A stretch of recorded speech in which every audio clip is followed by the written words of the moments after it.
حسن يا رب لنا الخلقا طهر فلا. Assalamualaikum warahmatullahi wabarakatuh. Adik-adikku, siswa-siswi SMA, Madrasah Aliyah dan SMK yang berbahagia, mari kita bahas bab 1 pada materi KNO-an kelas 12 dengan standar kompetensi memahami khithah NO. Standar kompetensi ini memiliki kompetensi dasar: 1. Menjelaskan pengertian isi kandungan khithah NO. Yang kedua, mendiskusikan penerapan khithah NO dalam kehidupan sehari-hari. Yang ketiga, mengamalkan dan menyebarluaskan khithah NO. Khithah NO, adik-adikku, berasal dari bahasa Arab. Khithah dari kata khot itu garis ya, garis yang diikuti, garis yang biasa ditempuh, garis yang selalu ditempuh. Nah, dihubungkan dengan Nahdlatul Ulama, maka khithah NO adalah garis yang diikuti, yang biasa ditempuh, yang selalu ditempuh oleh Nahdlatul Ulama dan warga Nahdlatul Ulama atau Nahdiyin. Nah, garis yang diikuti ini untuk apa? Dalam rangka mewujudkan cita-cita berdasarkan faham yang diyakini untuk membentuk pribadi yang khas. Nah, dengan paham yang diyakini, tentu paham yang diyakini di sini adalah paham Ahlus Sunnah wal Jamaah. Yang kedua, untuk membentuk pribadi yang khas. Nah, khas ini apa? Khas ini adalah kekhususan-kekhususan yang hanya dimiliki oleh Nahdlatul Ulama. Sama-sama Ahlus Sunnah wal Jamaahnya, akan tetapi ada beberapa poin yang Ahlus Sunnah wal Jamaah NU itu dijabarkan dalam bentuk yang sedemikian rupa, sampai pada nanti diberi nama dengan istilahnya Islam Nusantara itu. Sejarah khithah NU pada hakikatnya, adik-adikku, khithah NU itu sudah ada dan juga sudah berkembang sejak berdirinya NU. Karena NU itu berdiri bukan NU berdiri terus membuat sebuah tradisi-tradisi, tapi apa? NU itu berdiri dalam rangka apa? Mewadahi kebiasaan, adat istiadat, cara beragama Ahlus Sunnah wal Jamaah yang telah berkembang di Nusantara. Untuk mengokohkan tradisi yang ada itu, untuk mengokohkan faham-faham yang ada, Ahlus Sunnah wal Jamaah yang sudah diikuti sejak zaman dahulu kala oleh orang Indonesia, itu diwadahi dengan nama sebuah wadah yang disebut Nahdlatul Ulama.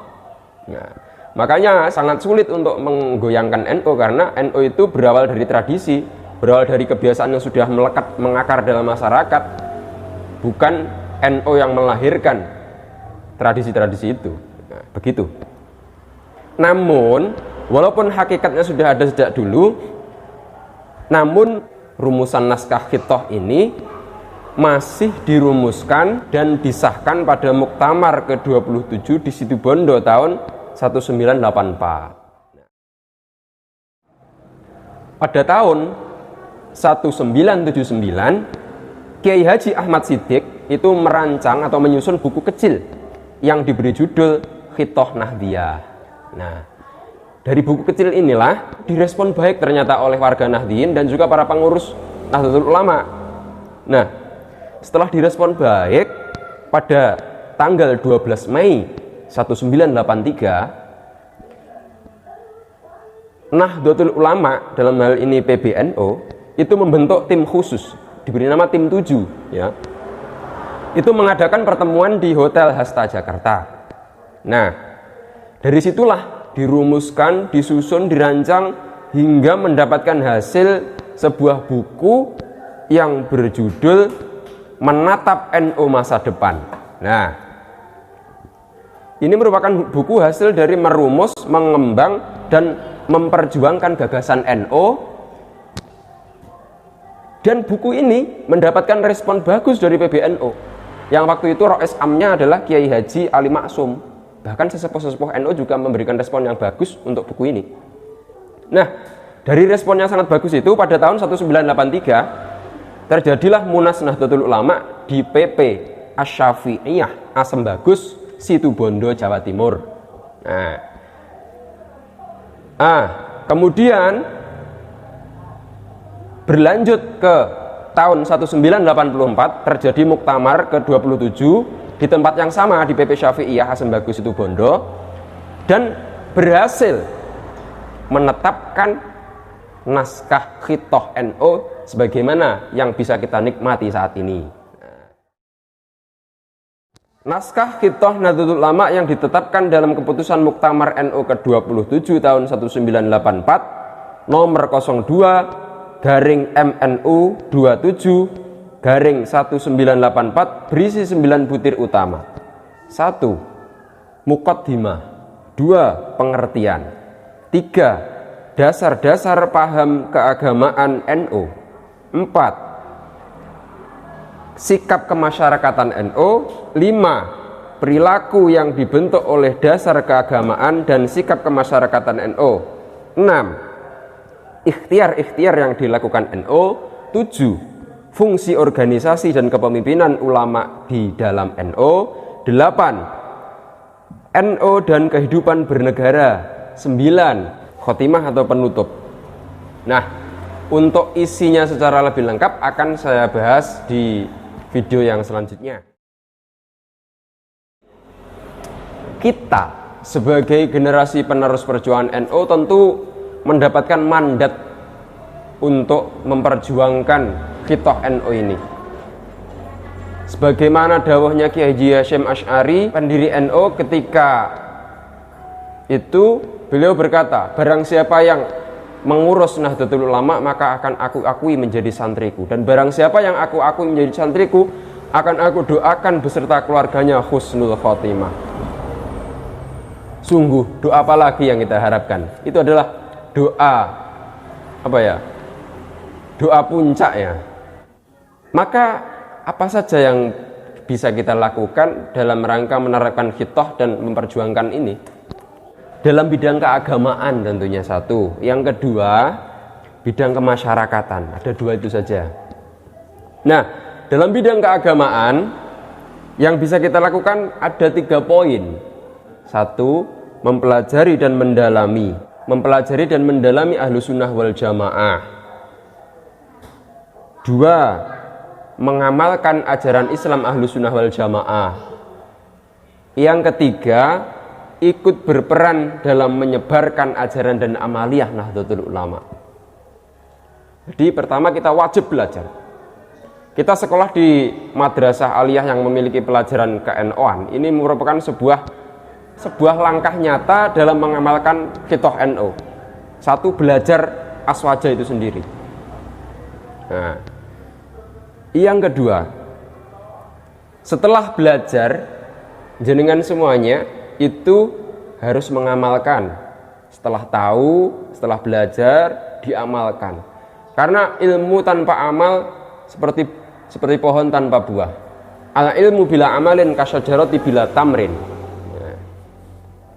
Setelah kita amalkan, mosok iya kita mau masuk surga sendirian, kan sepi ya.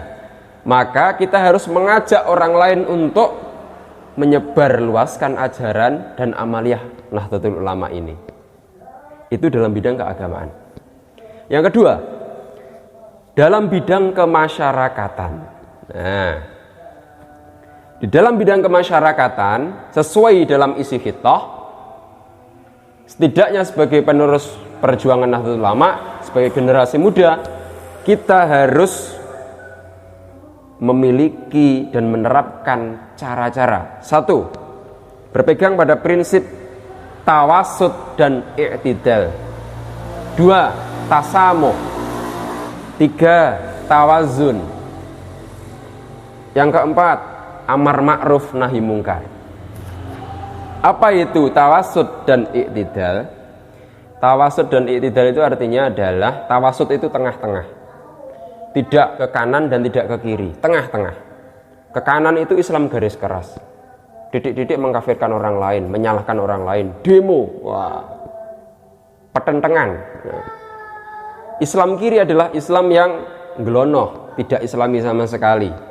Nah, maka kita harus menyeimbangkan, tidak terlalu keras dan juga tidak terlalu lembek. Nah, dalam bersikap dan mensikapi masyarakat. Misalkan ada orang yang belum sholat, jangan terus tidak sholat kafir ente, masuk neraka. Tidak boleh. Kita harus mengajaknya secara pelan-pelan. Dalam mensikapi segala problematika, kita harus mengambil jalan tengah, bukan memarahi dan bukan juga membiarkan, tapi tengah-tengah. Seperti yang telah dicontohkan oleh Sunan Kalijogo dan sebagainya, Gus Dur dan lain sebagainya. Tasamuh, apa itu tasamuh? Toleransi. Karena la ikraha fiddin, konco-konco ya. Tidak ada paksaan dalam agama. Ketika sudah kita ajak dengan baik-baik, dengan sopan santun, kok dilalah tetap tidak mau atau belum mau, kita tetap mengajaknya. Jangan sampai mencemooh. Kita harus saling menghargai, tasamuh, saling toleransi. Karena perbedaan adalah sunatullah itu sendiri. Sesama Islamnya jangan saling membenci, jangan saling mencaci. Perbedaan itu wajar. Biarlah Allah sendiri yang memberikan hidayah, kita cukup mengajaknya saja. Karena hidayah itu di tangan Allah. Kalau saja hidayah tidak di tangan Allah, tentu Abu Thalib itu sudah masuk Islam. Tapi dilalah apa?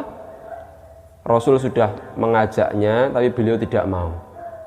Yang penting sudah kita ajak, dan itu sudah gugur kewajiban. Yang ketiga namanya tawazun. Tawazun itu seimbang ya. Antara mencari harta dan ibadah itu harus seimbang. Barang siapa yang bekerja, yakinlah seakan-akan engkau akan hidup selamanya, dan beribadahlah seakan-akan engkau akan mati besok. Seperti halnya tawazun itu sesuai dengan doa kita sehari-hari. Rabbana atina fid dunya hasanah wa fil akhirati hasanah wa qina adzabannar. Ya Allah, kalau nyuwun kebaikan di dunia dan kebaikan di akhirat. Dan bekerja pun niatnya harus, kalau sudah dapat uang, jujur bukan untuk senang-senang, tapi untuk menegakkan agama Allah, untuk menjungkung, untuk mendorong kesempurnaan, kesemangatan dalam beribadah. Yang D, amar ma'ruf nahi mungkar. Dalam beramar ma'ruf nahi mungkar, kita harus berperan aktif mewujudkan perbuatan yang baik dan berguna. Jangan sampai kita hidup tapi seperti sampah, tidak berguna malah ngiyom-ngiyomi ya. Seperti halnya khairun nas anfa'uhum linnas, sebaik-baik manusia adalah yang bermanfaat bagi orang lain. Ayolah, kalau kita, alhamdulillah kita sudah ditakdirkan bisa belajar di sini. Masa iya kita bisa sendirian? Ayo, apabila ada teman yang mungkin masih belum benar, kita ajak untuk berbuat baik. Maka amar ma'ruf ini mengajak kepada kebaikan, nahi mungkar, mencegah kepada kemungkaran. Dapat disimpulkan bahwa Khithah NU itu adalah undang-undang atau garis yang diikuti dan biasa ditempuh, selalu ditempuh oleh NU dan warganya untuk mewujudkan cita-cita sesuai faham Ahlu Sunnah wal Jamaah untuk membentuk pribadi yang khas. Nah, Khithah NU pada hakikatnya sudah ada sejak berdirinya, namun rumusannya atau teksnya atau naskahnya itu masih disusun pada Muktamar ke-27 di Situbondo tahun 1984.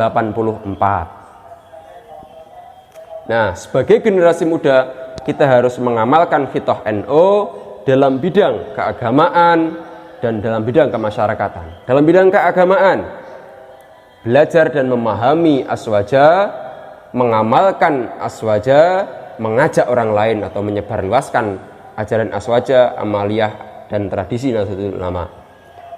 Terus dalam bidang kemasyarakatan kita harus memiliki prinsip pertama, tawasud dan iktidal, mengambil jalan tengah. Tasamuh, toleransi, saling menghargai. Tawazun, seimbang antara dunia dan akhirat. Amar ma'ruf nahi mungkar, mengajak kepada yang baik dan mencegah kemungkaran. Moga-moga bermanfaat adik-adikku semuanya. Wallahul muwaffiq ila aqwamit thoriq. Wal afu minkum. Assalamualaikum warahmatullahi wabarakatuh.